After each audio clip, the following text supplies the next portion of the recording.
ગરમા ગરમ સમોસા વાળો। ઘણા સમય પહેલાની એક વાત છે। મધપુરા ગામમાં એક માટીનું ઘર અને જેમાં રહેતો હતો છગન। તેમનું ઘર માટીનું હતું અને છત ઉપર ઘાસ ઢાકેલું હતું અને બહાર એક ચૂલો હતો જ્યાં તેમની વૃદ્ધ માં સવાર બપોર સાંજ રોટલા બનાવતી હતી। પણ છગન એ રોટલા નહીં પણ સમોસા વેચતો હતો। સવારે 5 વાગ્યામાં ઉઠીને છગન એ બટેટાને બાફવા મૂકતો, મસાલા ભેગા કરતો અને ચૂલા ઉપર તેલ ચડાવતો હતો। એની રોજની કમાણી ક્યારેક 100 રૂપિયા તો ક્યારેક 200 રૂપિયા હતી, પણ એમની માની દવા જ એક મહિનાની 1500 રૂપિયા હતી। પણ છગન ક્યારેય પણ શિકાયત ન કરતો હતો।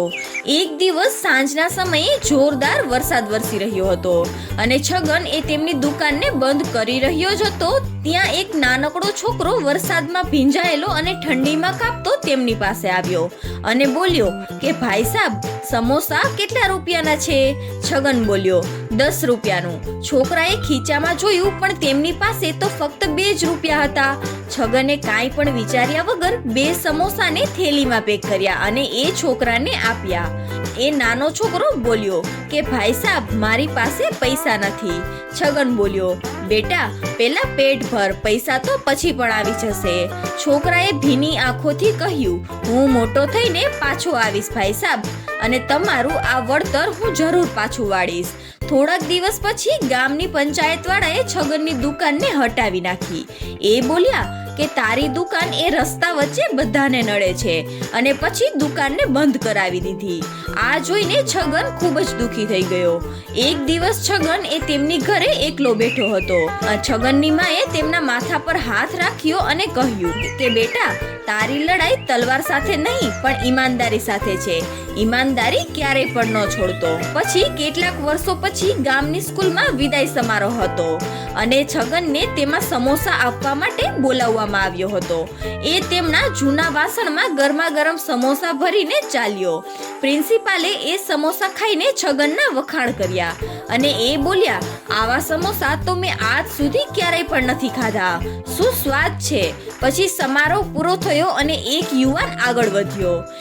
એ જ છોકરો હતો જેમણે છગને સમોસા ફ્રીમાં આપ્યા હતા। યુવાન આગળ આવ્યો અને છગનને કહ્યું, ભાઈ મને ઓળખ્યો? હું એ જ છું જેમણે તમે મફતમાં સમોસા આપ્યા હતા। મારા પહેલા મહિનાનો પગાર છે 18,000 રૂપિયા। આ તમે રાખો।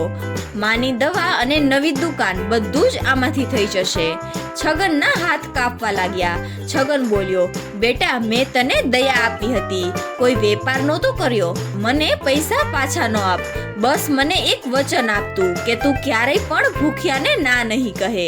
છોકરો બોલ્યો, ભાઈ તમે મને સમોસા નહોતા આપ્યા, તમે મને માણસાઈ દેખાડી હતી। અને આજ પણ છગન એ દુકાનને લગાડે છે, પણ દુકાન હવે લાકડાની નહીં પણ લોખંડની હતી। માની દવાના પૈસા પણ નીકળી જતા હતા અને નાનો ભાઈ એ સ્કૂલમાં ટોપર છે। બધા છોકરાઓ કહે છે કે અમારે તો છગન અંકલના જ સમોસા ખાવા છે, એમાં મહેનતની સુગંધ આવે છે। દયા ક્યારેય પણ વ્યર્થ નથી જતી, એ પાછી આશીર્વાદ બનીને જરૂર આવે છે। તો બાળ મિત્રો, આ વાર્તા પરથી શીખવા મળે છે કે આપણે હંમેશા જરૂરતમંદ વ્યક્તિની મદદ કરવી જોઈએ અને હંમેશા પોતાનું કામ ઈમાનદારીથી કરવું જોઈએ। ઈમાનદારીથી કરેલું કામ ક્યારેય વ્યર્થ નથી જતું।